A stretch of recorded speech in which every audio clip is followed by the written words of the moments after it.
Today we're going to be talking about forensics again. Most images were created with crayon in this presentation, but I borrowed a few from some other places. So for today, we're going to review a little bit, and then we're going to get into steganography. So first, let's review disk analysis. So with disk analysis, we talked about layers. There's the multimedia layer, which contains the partition table, which we use to jump into the rest of the layers of the disk. There's the block layer, which contains all the data for the disk. And there's the journal, which we didn't get much into, but that contains differences made to the disk that can be used to easily restore to previous points. Then there's the metadata. This stores facts about the file, such as various timestamps and the ownership of the file. Finally, the file name layer. This is what we're really familiar with the shell as we're navigating to different directories and looking at different files. And then we looked at the sleuth kit, which gives us tools for each layer, and autopsy, which gives us a graphical user interface to sleuthkit, so it can be used more easily and more in an explorative manner. So now let's get to the topic for today, that's steganography. Let's define steganography as a word. So it's from the Greek steganos, which means covered or concealed, and graphy, which means writing. One of the most well-known ancient techniques of steganography was a man who shaved the head of his servant and tattooed a message on there, waited some time for the hair to grow back, and then sent him to another city. This kind of highlights the fact that if you know a message is there, steganography doesn't really protect the message, it just hides it. But it's still hard to find that one message that contains a special message. Finding that one person who has a message tattooed on his head is difficult. You'd have to inspect every single citizen who came through the city walls. And then there's some non-digital methods. One of my favorites here is the microdot. So in World War II, the Allies would transmit messages that were just a picture, a circular picture, and they would print this picture microscopically, almost, over periods in letters, so they could transmit a lot of information that way. And again, if you knew what period to look at, there was nothing hiding it anymore. You're kind of depending on secrecy. And finally, digital steganography, which we'll get into more soon. Now, I kind of want to contrast this to cryptography. We'll go through the same process. So cryptography is made from the Greek word kryptos, which means secret or hidden, and graphy again, which means writing.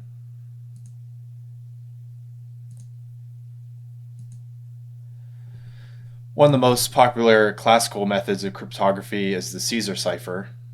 So this is a cipher that just shifts an alphabet letter n times to the left or the right. So it's not a legitimate form of cryptography nowadays because computers can so easily break that scheme. But 2,000 years ago, without computers, it actually took a lot of resources to try all the different shifts and see what shift was the key.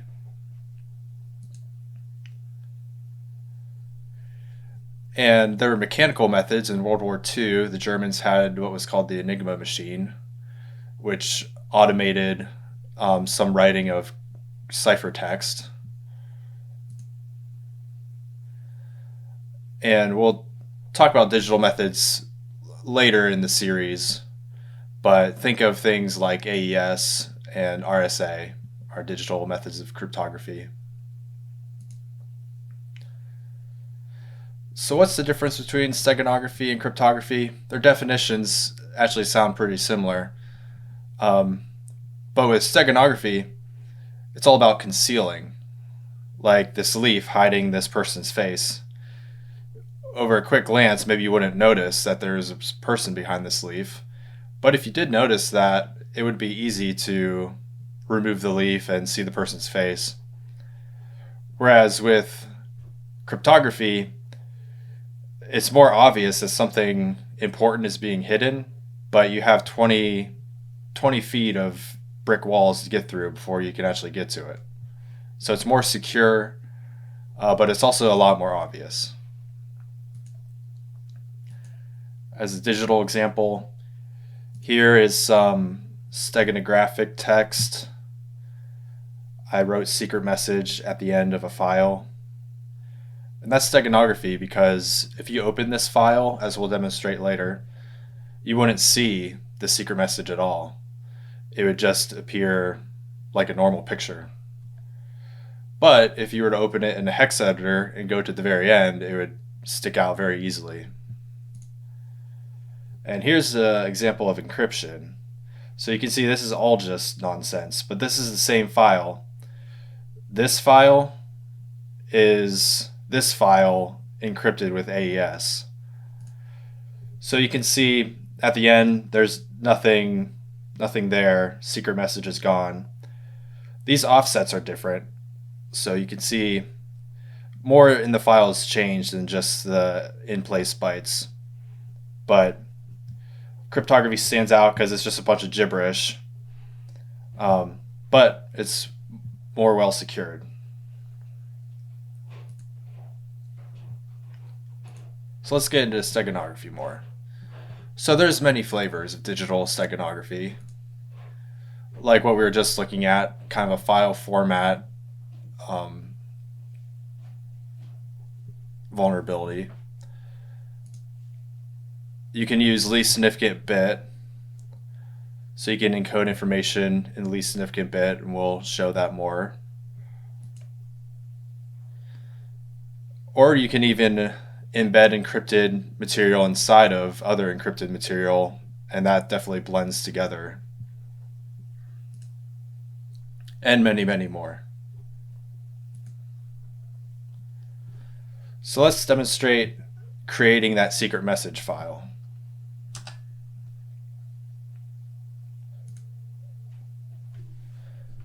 Alright, so here's my forensics directory. I have cat.jpg. I'm going to copy that. cat2.jpg. Now I have some shortcuts installed in my bash, like L. L is short for ls-al. And if anyone's curious, I'm happy to share that file with all my shortcuts. But for now, if something looks weird, it's probably because it's a shortcut. But I'll try and mention it. So there's cat2.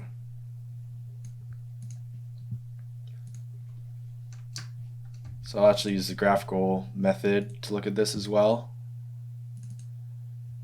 So yep, just a copy of that file. But now what I'm going to do is use a hex editor. And I'm going to use BVI instead of XXD because you can't actually edit a file with XXD. You can only examine it in combination with less. But BVI you can edit and change bytes in the folder and everything.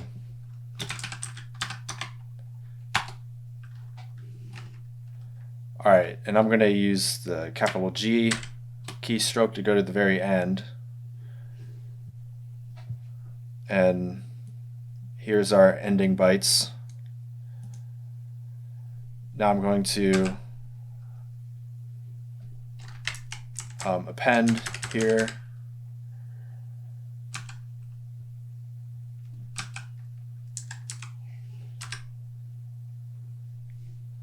have to set memmove to enable changing this file.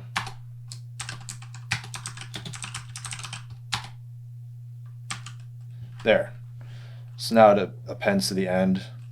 Okay, let's write secret message.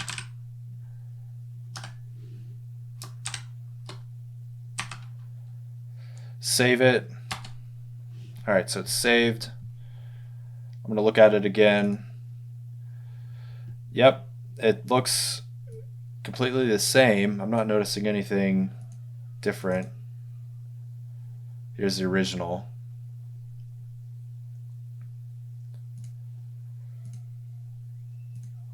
Is there anything that gives it away? What about the metadata? Let's use EXIF tool.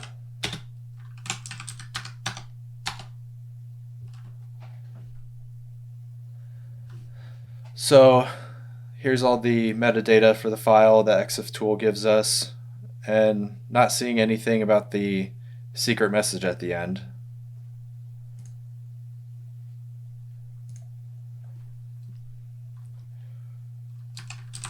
However, if I use strings,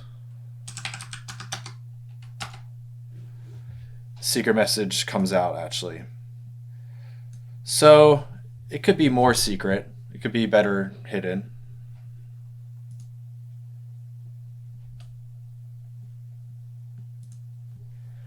Let's try putting the secret message in the image data, see if that changes anything.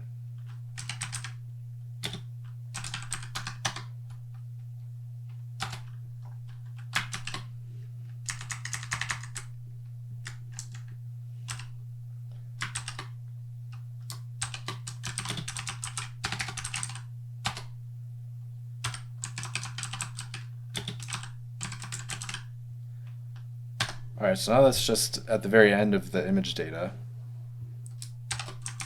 That might cause problems.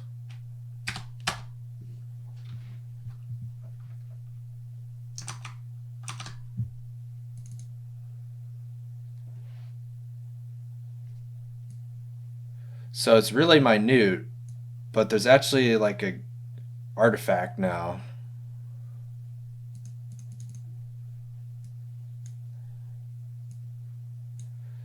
See, this little piece of gibberish came out because of the nonsensical image data that I put in there. See, that's not there with this original picture.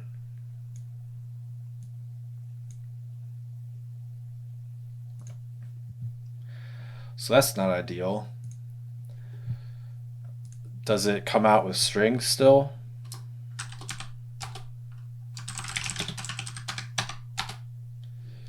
Yep, so string still finds it. So maybe there's a better way to do this.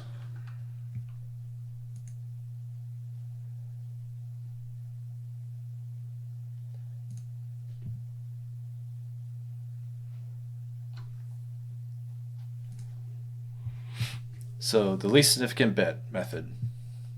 There's a little bit of background material to get through to understand how this works. First, we have to understand pixels. Pixels are tuples, or groupings, of red, green, and blue. And some formats have an alpha channel as well, and this is transparency. So 100% alpha is opaque and 0% alpha is see-through. But we're going to just use red, green, and blue for our demonstrations. So here are some examples. So bright red is 100% red, 0% green, and 0% blue. Yellow is 100% red, 100% green, and 0% blue. And white is 100% red, 100% green, 100% blue. And if you're like a painter or something, you might have noticed that the primary colors are different for computers, and that's because it's light. Light mixes differently than pigment. So pigment is cyan, magenta, and yellow. That's how you mix. That's the primary colors for mixing to get all other colors. But with pixels, it's red, green, and blue.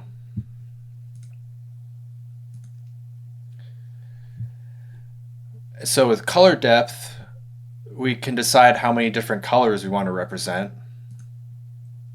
And a common value here is 24-bit, which means red is 8 bits, green is 8 bits, and blue is 8 bits. And remember that 8 bits is 1 byte.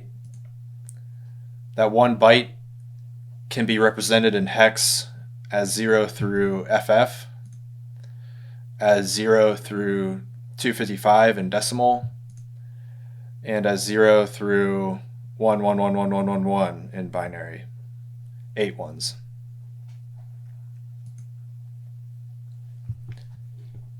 So let's examine pixels a little more.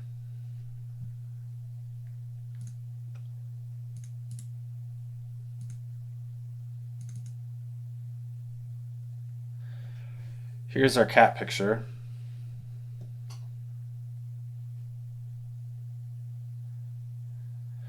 So this picture is made up of millions, possibly, pixels, little squares. You can see the little squares if you zoom in. So here's those little squares.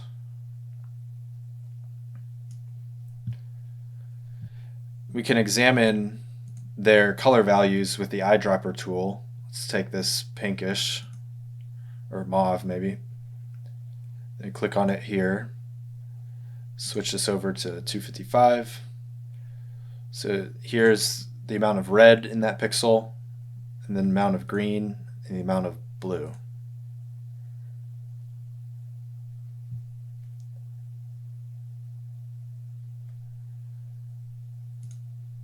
And that could be a lot different for this beige color. Still has the most red, but these values are a lot closer.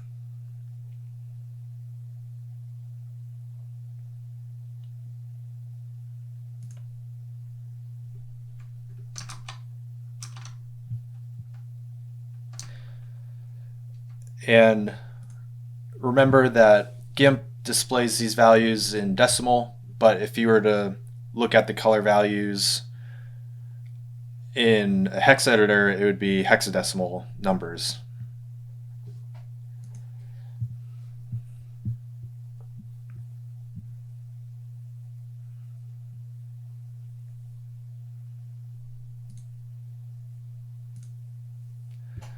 So let's actually look at an image as hexadecimal values.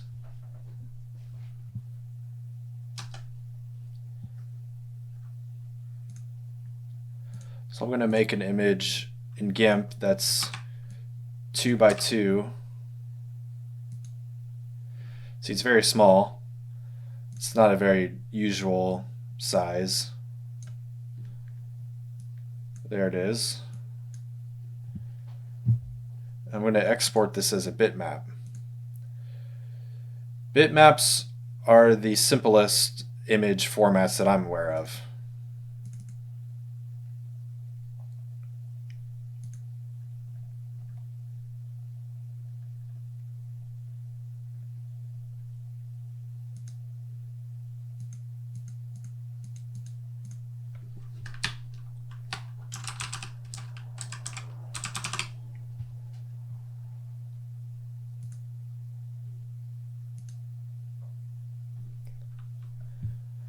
All right, so I'm going to close this now, and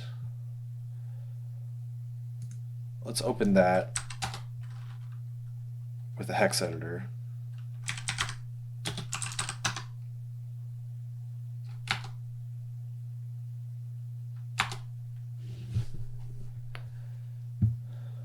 So if you remember, white is 100% of all red, green, and blue components.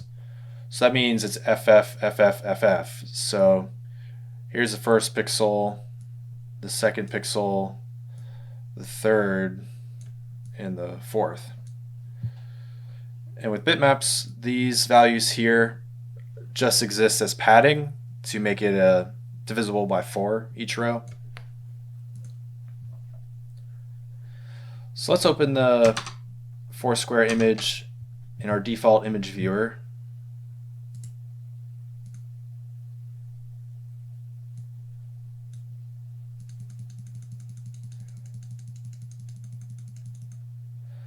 So that's 2000% magnified. Let's mess around with this a little bit.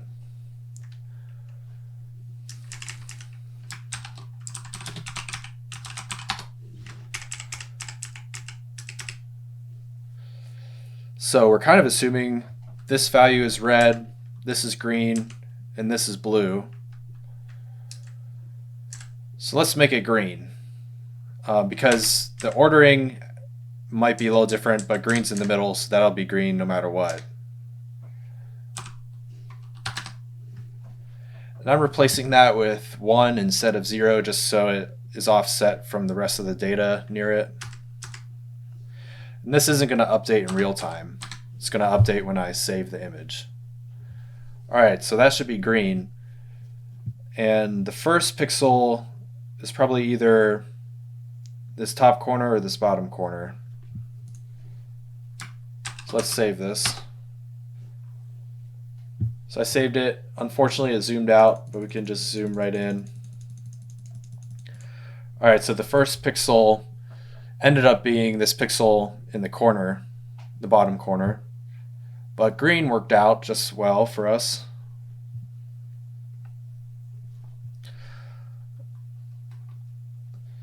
So I would think that the next pixel in the data would be this one. And let's try and make that red.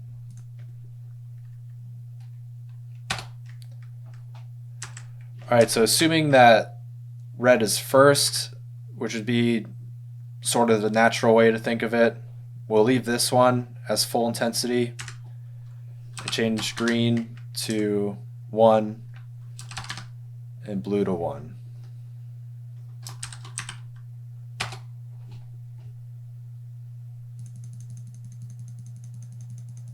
Okay, so that's actually a little different than what we're expecting. So it turns out, and this is a concept that will come back to haunt you very soon, there's this thing called endianness, and it determines what order bytes are given in a group of bytes. And for bitmaps, their endianness is little endian, which means they're in reverse. So it's blue, green, red instead of red, green, blue, as is more natural. So let's make that red. So that would make this 1, that's green, and this is red. So there, so that should be red.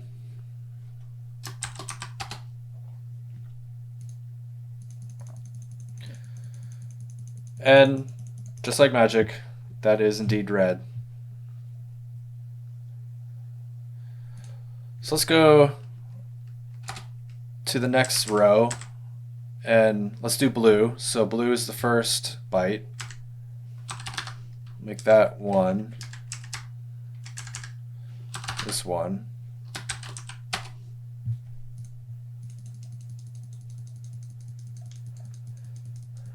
And then black is all zeros, or different shades of it can be a little bit more than 0.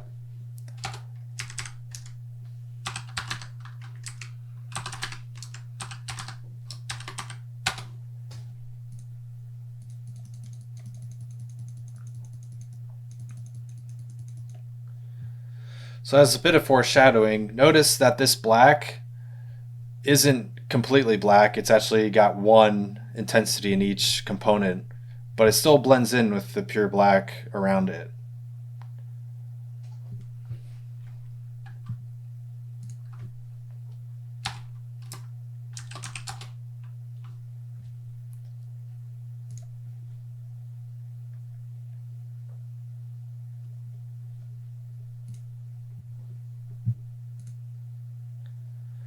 So I've been talking about significance a lot without really explaining what I mean by that. So bit significance, the most significant bit shows the most change when you change it. And here's a table that demonstrates that. This value has no bits set, so it's 0. And here I'm saying the least significant bit is the bit that's to the rightmost part of the number. And you can see when you change that, when you flip no bits to least significant bit, its value only goes up by 1. With the most significant bit, when you flip that, the value goes from 0 to 128. So that's what I mean by significance.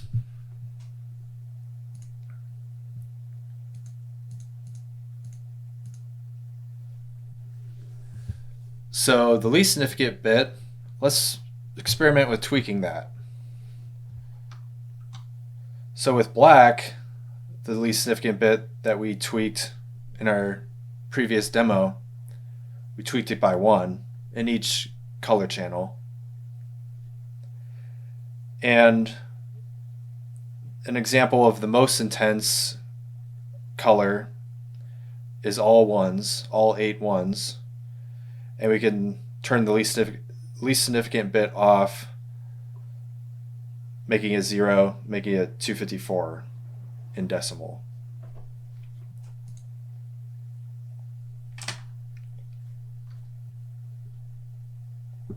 So let's experiment with this and see if we can tell a difference.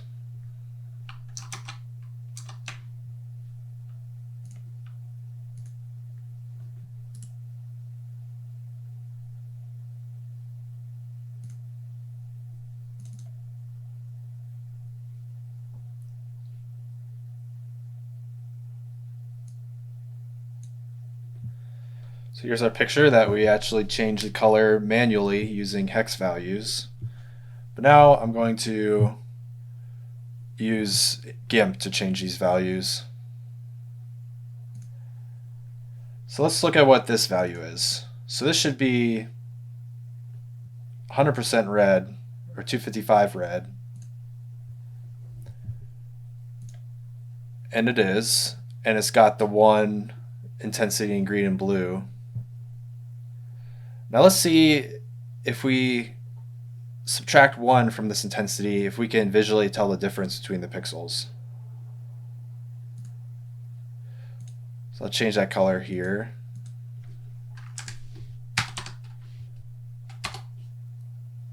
There's our new color. And I'll paint it with this brush.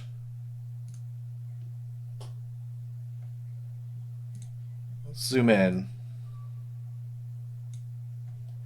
That's all the further we can zoom in. As you can see, it's pretty much, it really is impossible to tell the difference between these two colors, even though they're distinctly different. Let's see if the same holds true for black as well. This black should have 1 intensity in each color channel, and it does. So let's try pure black.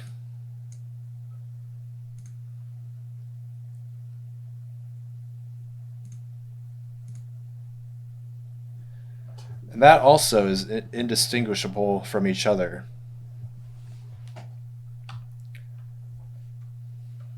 And this is the entire basis of LSB steganography.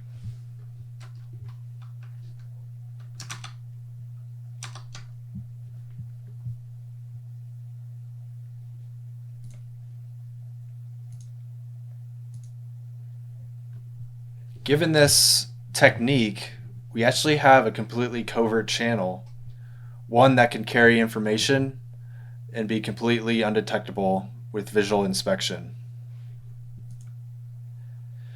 Of course, you might want to automate this process of changing bits and bytes, because doing that by hand is really not feasible. So here's an example of a tool that does so, and we'll examine this right now.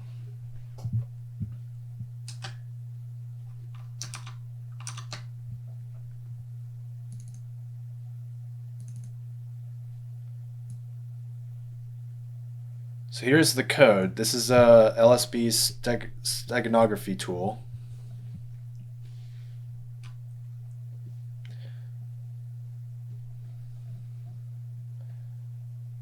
Here's the main function. Let's run it and just like see what it's like.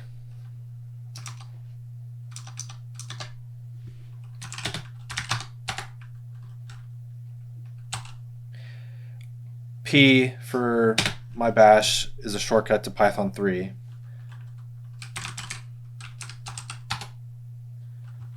says, welcome to Stego. Do you want to encode or decode? Let's encode. Let's use this digital file.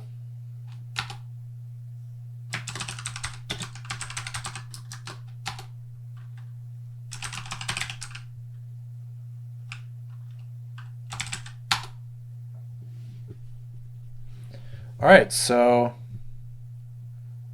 it created a new file called hidden.png. Similar file size, a little bit different. I only added hello sailor is like 10 bytes of data, so it's doing more changes than just adding the secret message.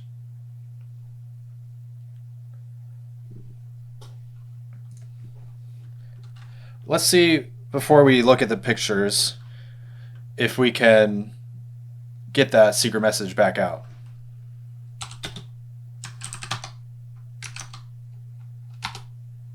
Decode hidden PNG. There's our message. So that works. Let's compare these pictures. So digital was the original, the carrier image or cover image. And hidden is the cover image with the secret message embedded with LSB steganography. So yeah, these look exactly the same. Can't really see any differences, which is how it should be with LSB stego. Now let's look at the code a bit.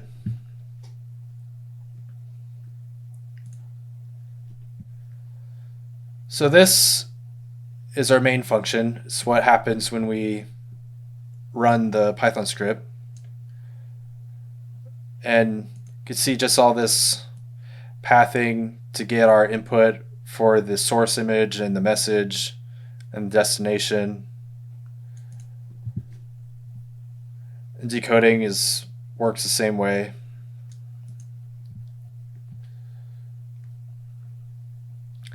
Let's just look at the encode function, because decode is going to be very similar.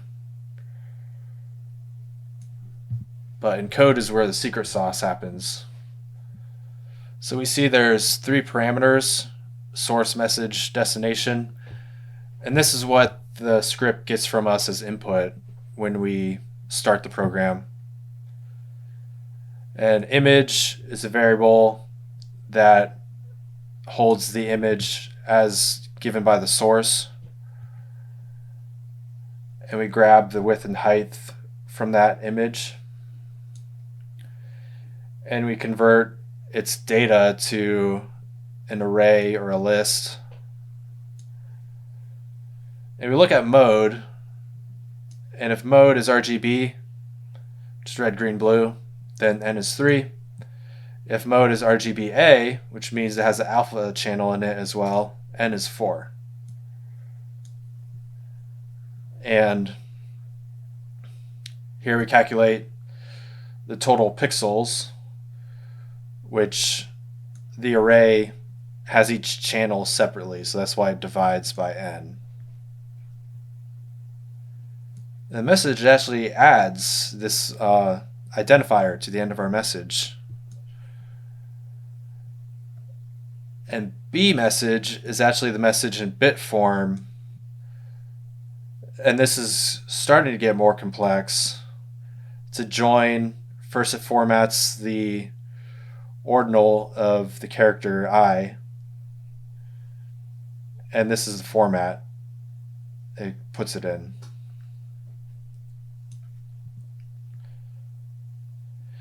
And then it does some calculation to make sure it can fit the whole secret message in the file, in the cover image. Then here's where the meat of the steganography happens.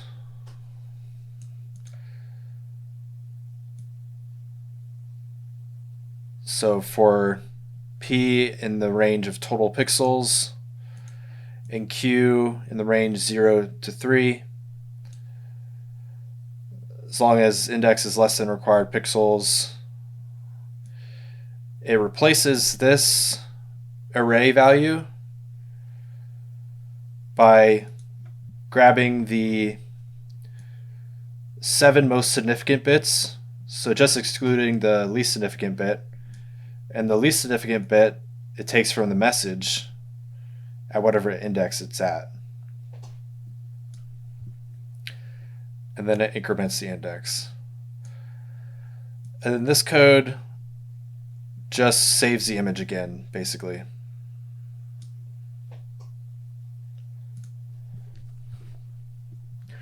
So that's some code that can do steganography automatically, which is really helpful because, this process, even for my small message, would probably take half an hour to do by hand.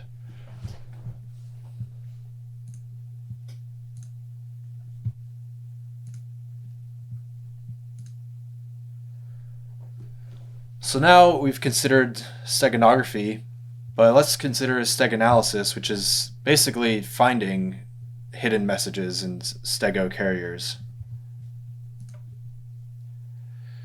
It's hard. It's a very hard thing to do. However, it's very helpful even if you just know that there's definitely steganography present. If you have the original medium or the original cover image, that's super helpful as well.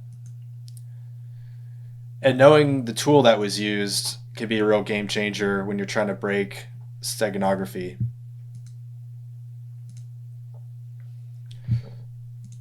So, probably the most well-known tool for steganalysis is StegDetect. It's a little bit outdated at this point, but it's still the best we got. If you're on Linux, I would recommend using GitHub and compiling it on your own.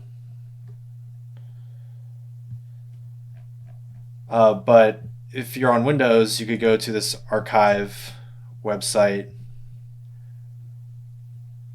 and download a binary for Windows, which takes a lot of the hard work out.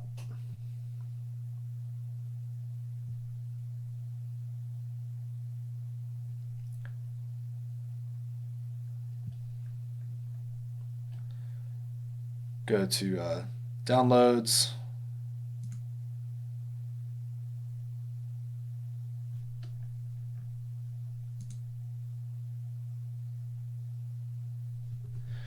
My internet speed is just amazing.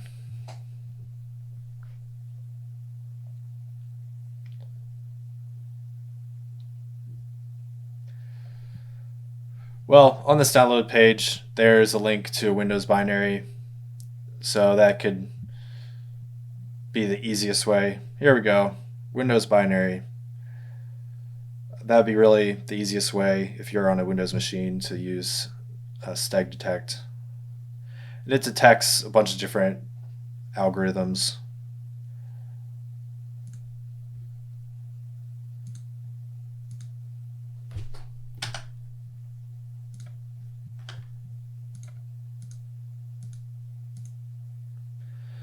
So with that, there's this PicoGym problem set.